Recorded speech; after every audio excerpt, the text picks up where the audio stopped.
It's my great pleasure to welcome you this afternoon to a very special event.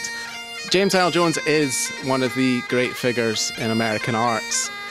He has won the Tony Award twice on Broadway.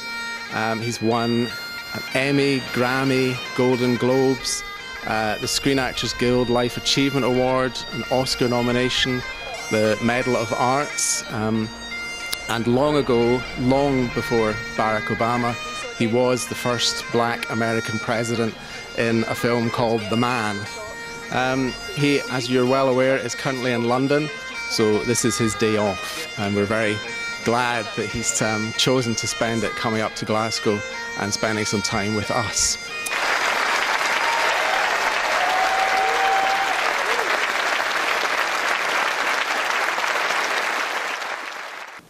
I'm just thinking in terms of some of the truly great directors that you've worked with, like a Kubrick or Francis Ford Coppola or John Sayles.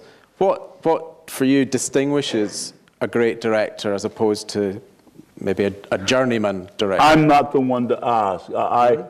I can tell you the stage experiences I've had where I can cite the director as being instrumental. I cannot quite do that on film because I have not yet had that experience that I can say, that is my legacy. I just find it fascinating when you say you were a stutterer to then become the most iconic cinematic voice in history. I mean, how do you feel looking back on your career when you started off as mute and now you're so recognized for the voice? Yeah, I'm a walking irony. But you know, there's several of us. Gwen Verdon, the great dancer, married to Robert Fosse for a long time. She was crippled when she was, I think, before she learned how to dance. Althea Gibson, I think she was a great tennis player. She was a black woman from Mississippi too. Became a great tennis player. A lot of people who inherit or are born with a weak muscle, by exercising that muscle, they make it their strong muscle. Those are walking ironies, and I'm one of them, you know. I don't know, it's an irony. I can't say I'm glad of it or proud of it. It just happened that way, yeah. Of all the roles you have played, which one do you look back on with the most fondness? Thank you. I call them the things that I cherish. All right.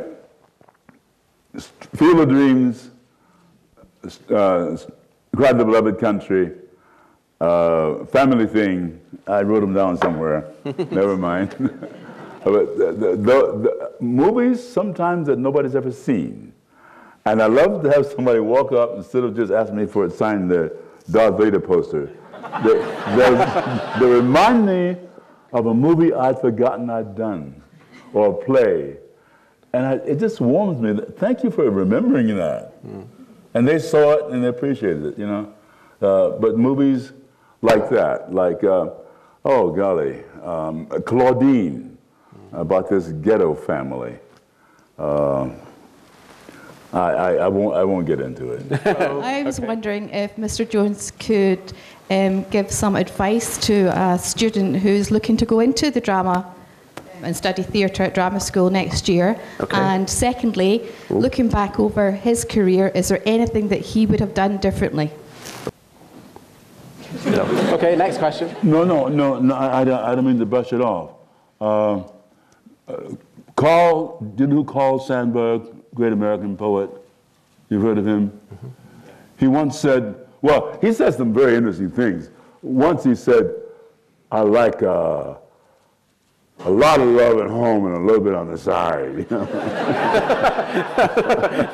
But he also said, take no advice, including this.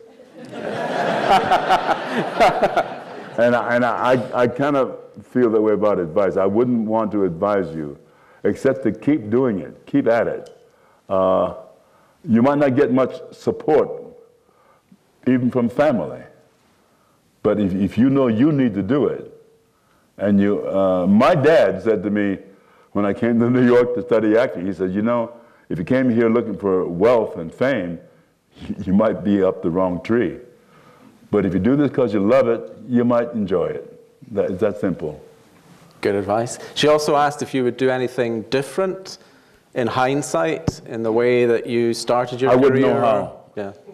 No, I wouldn't know how. Thank you. Thank you all very much. Yeah. Thank you. Ladies and gentlemen, Mr. James Earl Jones. Thank you. Take some short breath. Yeah, take some short breath. Thank you.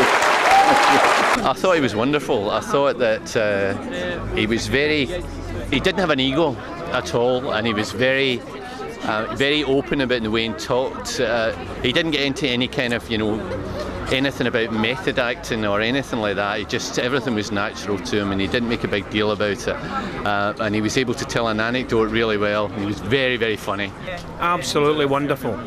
What a voice. Yes, it was quite intriguing, and I think he had quite a lot of insights. My daughter would like to say something to him. She studies film. Yeah, he was really interesting and stuff. He had a few things to say about women directors. Brilliant, excellent. Really good to see such an iconic figure.